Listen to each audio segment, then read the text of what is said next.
வணக்கம். தாய்நாடு செய்திகளுடன் நான் நிரோஷன்.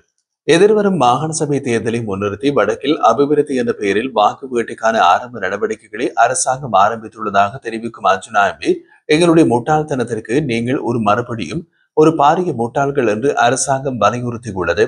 தமிழ் சமூகத்தின் வரலாற்று காயங்கள் கடந்த சில தசாப்தங்களாக அரசியல் மற்றும் சமூக ரீதியில் ஆழமான பாதிப்புகளை ஏற்படுத்தியுள்ளன. குறிப்பாக யாழ்ப்பாணம் மற்றும் வடக்கு பிரதேசங்களில் செம்மணியில் 200 எலும்புக்கூடுகள் வெளிவந்திருப்பது காணாமல் போயிருக்கும் உறவுகளுக்கு பதட்டத்தை உண்டாக்கியுள்ளதாக அர்ஜுனா தெரிவிக்கின்றார். காணாமல் போன உறவுகள் உயிரிழந்தது போன்ற நிகழ்வுகள் சமூகத்தின் மனதில் பதட்டம், கவலை மற்றும் அரசியல் உரிமை குறைபாடுகளை ஏற்படுத்தியுள்ளன.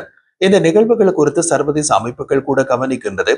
ஆனால் தேசிய அரசியல் சூழ்நிலை காரணமாக சமூகத்தின் எதிர்பார்ப்புகள் பலமுறை பூரணமாக மறுக்கப்பட்டிருக்கிறது. அரசாங்கத்தை பொறுத்தவரை செம்மணியில் நடந்த நிகழ்வுகள் மற்றும் மனித உரிமை மீறல்கள் தொடர்பான குற்றச்சாட்டுகள் ஐக்கிய நாடுகள் சபை போன்ற சர்வதேச அமைப்புகளில் தீர்மானங்கள் கொண்டுவரப்பட வாய்ப்பு உள்ளது என்ற பயத்தினை உருவாக்குகிறது என்று அர்ஜுனா குறிப்பிடுகின்றார். சமூகத்தில் இது பதட்டத்தை ஏற்படுத்துகின்றது. மக்கள் எதிர்காலத்தில் அரசியல் கட்சிகள், குறிப்பாக ஒருங்கிணைந்த நாடாளுமன்ற உறுப்பினர்களின் நடவடிக்கைகள் எவ்வாறு இருக்கும் என்பதை பார்த்து கவலை கொண்டு எதிர்பார்க்கின்றனர். அதாவது ஐக்கிய நாடுகள் சபையில் மனித உரிமைகள் அமர்வில் இலங்கைக்கு எதிரான ஏதாவது ஒரு தீர்மானத்தை கொண்டு வந்து விடுவார்களோ என்ற பயத்தில் ஒரு கல்லை நட்டு எங்களுடைய முட்டாள் சமூகத்திற்கு நீங்கள் ஒரு மறுபடியும் ஒரு பாரிய முட்டாள்கள் என்று சொல்லிவிட்டு நகருகின்றார் ஜனாதிபதி என்பது அர்ஜுனாவின் வாதம்.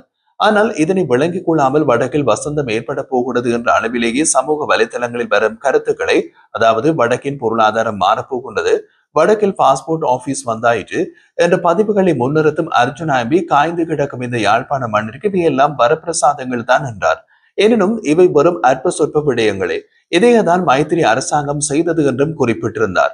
இருப்பினும் இவை பழைய காயங்கள், உயிரிழப்புகள் மற்றும் மறைக்கப்பட்ட உண்மைகள் போன்றவற்றை மறைக்க வைக்க முடியவில்லை. சமூகத்தின் மனதில் எழும் கேள்விகள் மிக கவலையாக இருக்கின்றன. யாரால் காயப்பட்டனர்? யார் மறைத்தனர்? யாரால் பதற்றம் ஏற்படுத்தப்படுகிறது?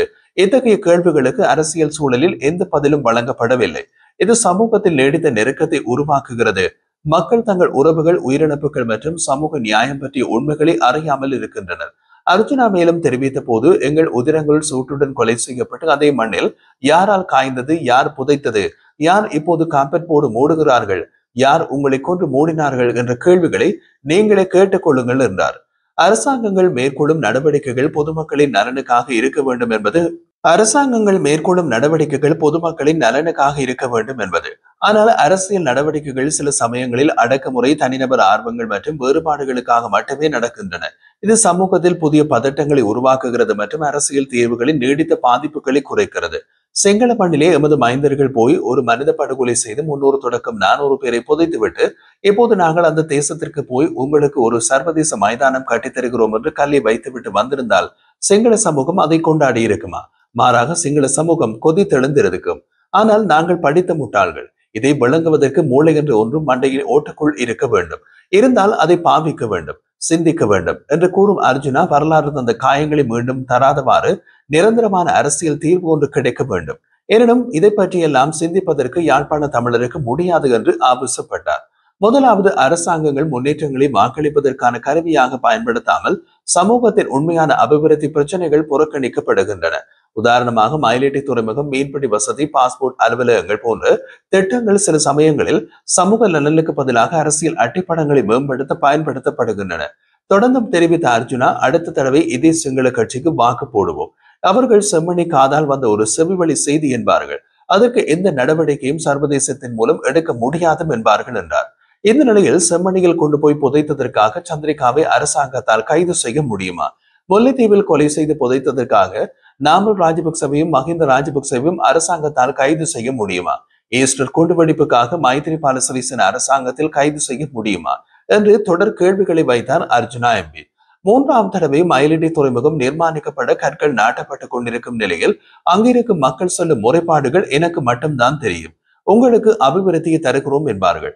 மாகாண சபையை கொடுப்போம் என்றார்கள். ஆனால் அனைத்தையும் கொடுத்த பின்னர், டாக்டர், எங்களுக்கு இதை நீங்கள் கதைக்க மாட்டீர்களான மீண்டும் என்னிடம்தான் வந்து சேருவீர்கள். எழுதி வைத்துக் கொள்ளுங்கள். இவைதான் நடக்கப் போகின்றது. இவற்றையெல்லாம் சிந்திப்பதற்கு, இவற்றையெல்லாம் நினைத்து எமது இன விடுதலையை பற்றி அரசியல் ரீதியாக அறிவு பெறுவதற்கு நாங்கள் என்ன படித்த சமூகமா என்று ஆதங்கப்பட்டு கூறுகின்றார் அர்ஜுனா. இந்த நிலையில் வரலாறு காயங்களை மீண்டும் தராமல் சமூகத்தின் வலிமை, அறிவு மற்றும் ஒருமைப்பாடு மூலம் நிலையான மாற்றங்களை உருவாக்குவது அவசியம். நிரந்தரமான அரசியல் தீர்வுகள் இல்லாமல் சமூகத்தில் பழைய பதட்டங்கள் தொடரும் அபாயம் உள்ளது. தமிழர் சமூகத்தின் எதிர்காலத்திற்கு பாதுகாப்பான மாற்றங்கள், மனித உரிமைகள், சமூக நியாயம், பொருளாதார முன்னேற்றம் ஆகியவற்றை ஒருங்கிணைத்து செயல்படுத்தும் முறையில் நிகழ வேண்டும். இது மட்டுமே யாழ்ப்பாணத்தையும் வடக்கு தமிழர் சமூகத்தையும் நீடித்த மற்றும் சமநிலை உள்ள சமூகமாக மாற்றும் ஒரு வழியாக அமையும். தமிழர் சமூகத்தின் வரலாற்று காயங்கள், அரசியல் மரியாதை பற்றாக்குறை, சமூக பதட்டங்கள் மற்றும் பொருளாதார முன்னேற்றங்கள் அனைத்தும் ஒரு அழகான ஆனால் சிக்கலான அரசியல் சூழலை உருவாக்குகின்றன.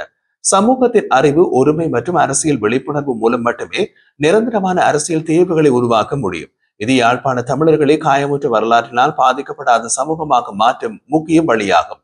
தமிழர் சமூகத்தின் வரலாற்று காயங்கள், குறிப்பாக செம்மணியில் நடந்த மனித புதுகுழி சம்பவங்கள் சமூகத்தின் நீண்டகால பதட்டத்தையும் அரசியல் கவலையையும் உருவாக்கி உள்ளன. செம்மணி அகழ்வு தொடர்பாக சமீபத்தில் இடம்பெற்ற அரசியல் நிகழ்வுகள் சமூகத்தின் எதிர்பார்ப்புகளை நிறைவேற்றாத போது ஏமாற்றம் மற்றும் பதட்டத்தை அதிகரித்துள்ளது. ஜனாதிபதி அனுரகுமார திசாநாயக்க யாழ்ப்பாணம் மற்றும் வடக்கு மண்டலங்களுக்கு அண்மையில் விஜயம் மேற்கொண்டார். பல்வேறு தரப்பினாலும், குறிப்பாக கடல்தொழில் அமைச்சர் ராமலிங்கம் சந்திரசேகரும் ஜனாதிபதி செம்மணி மனித புதைகுழி அகழ்வு நடைபெறும் இடத்தை நேரடியாக பார்வையிடுவார் என்றும் தெரிவித்திருந்தனர். எதிர்பார்ப்புகளுக்கு ஏற்ப ஜனாதிபதி செம்மணி அகழ்வு இடத்திற்கு சென்று அங்கு நடைபெற்று வரும் விசாரணைகளை நேரில் கண்காணிப்பார் என்றும் மக்கள் நம்பிக்கை வைத்திருந்தனர். அதற்கு மாறாக ஜனாதிபதி செவ்வாய்க்கிழமை யாழ்ப்பாணத்தில் செம்மணி வீதியை கடந்து பயணித்த போதிலும் மனித புதைகுழி இடத்திற்கு செல்லவில்லை. இந்த நடவடிக்கை பொதுமக்கள் மத்தியிலும் சமூக ஆர்வலர்கள் மத்தியிலும் விமர்சனத்தையும் ஏமாற்றத்தையும் ஏற்படுத்தியது. அன்று யாழ்ப்பாணத்தில் பேசிய போது ஜனாதிபதி செம்மணி மனித புதைகுழி அகழ்வு இடைநிறுத்தப்பட மாட்டாது, பாரபட்சமற்ற விசாரணைகள் மேற்கொள்ளப்படும், நீதி வழங்கப்படும் என்று உறுதி தெரிவித்தார். இருந்த போதிலும் ஜனாதிபதி நேரில் செம்மணி தொடர்பான நிகழ்வுகளை காணாமல் கடந்து சென்றதால் தமிழ் சமூகத்தில் ஏமாற்றம் மற்றும் அதிர்ச்சியினை ஏற்படுத்தியது. மேலும் செம்மணி மனித புதைகுழி பற்றிய சமூக பிரிவு தெளிவாக காண்பிக்கப்படுகிறது. சிலர் செம்மணி பெரும் அழிவு என்றும் புதைகுண்டவர்கள் தொடர்பான விசாரணைகள் நியாயமாக நடைபெற வேண்டும் என்றும் வலியுறுத்துகின்றனர். அதே நேரத்தில் பெரும்பான்மையானோர் இதற்கு எதிரான மனநிலையில் இருக்கின்றார்கள். செம்மணி சம்பவம் யாழ்ப்பாண தமிழர் சமூகத்தின் உயிரிழப்பு மற்றும் காயங்களை நினைவூட்டுகின்றது. சமூக ஆர்வலர்கள் அரசியல் தலைவர்களையும் அதிகாரப்பூர்வ அமைப்புகளையும் கேள்விக்கு எடுத்துக் கொள்ளுகின்றனர். இதனையே அர்ஜுனா எம்பி யார் இந்த காயங்களை ஏற்படுத்தினார், யார் உடல்களை புதைத்தனர், யார் இப்போது உண்மைகளை மறைக்க முயற்சிக்கின்றார்கள் என்ற கேள்விகளை எழுப்பி சமூகத்தில் ஆதங்கத்தை ஏற்படுத்தி வருகின்றார். செம்மணி சம்பவம் மற்றும் ஜனாதிபதியின் அதற்கான நடவடிக்கை யாழ்ப்பாண தமிழர் சமூகத்தில் அரசியல் நம்பிக்கை மற்றும் சமூக உணர்வை மிகப்பெரிய அளவில் பாதித்துள்ளது. நிகழ்வுகள் பற்றிய வெளிப்படையான விசாரணைகள், சமூக நியாயம் மற்றும் வரலாற்றை மறக்காமல் செயல்படுவதை உறுதி செய்வதே தமிழர் சமூகத்தின் நம்பிக்கையினை மீட்டெடுக்க முக்கியமாகும். தென்னிலங்கையில் தற்போதைய அரசியல் சூழ்நிலை மிக கவலைக்குரியதாக உள்ளது. முன்னாள் ஜனாதிபதி ரணில் விக்ரமசிங்க மீது நிதி மோசடி தொடர்பான குற்றச்சாட்டுகள் விதிக்கப்பட்டு அவர் கைது செய்யப்பட்ட பின்னர் பிணையில் விடுவிக்கப்பட்டுள்ளார். இதனால் அரசியலில் புதிய திருப்பங்கள் ஏற்பட்டு ராஜபக்ச குடும்பத்திற்கும் சிக்கல்கள் ஏற்பட்டுள்ளதாக தகவல்கள் தெரிவிக்கின்றன. ரணிலின் கைது நேரத்தில் ராஜபக்சக்களை உள்ளடக்கி அனைத்து எதிர்க்கட்சிகளும் ஒருங்கிணைந்து அரசுக்கு எதிராக கோஷம் எழுப்பியிருந்தார்கள். இந்த கோஷத்தின் தாக்கம் காரணமாக பொதுஜன பெரமுன கட்சியினை பிரதிநிதித்துவப்படுத்தும் ராஜபக்ச குடும்பத்திற்கு அரசியல் நெருக்கடி ஏற்பட்டுள்ளதாக அறியப்படுகின்றது.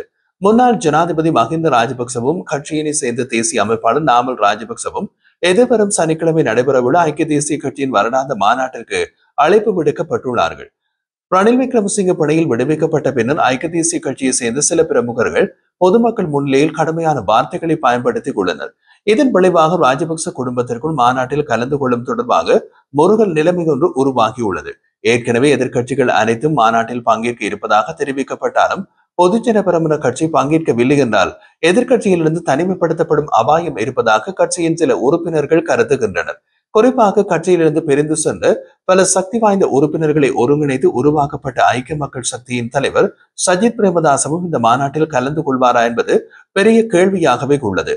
இதனால் தென்னிலங்கையில் அரசியல் சூழல் இன்னமும் மோதலானது மற்றும் பதட்டம் மிக்கதாகவே இருக்கும் என்று அரசியல் வட்டாரங்களில் எதிர்பார்க்கப்படுகிறது.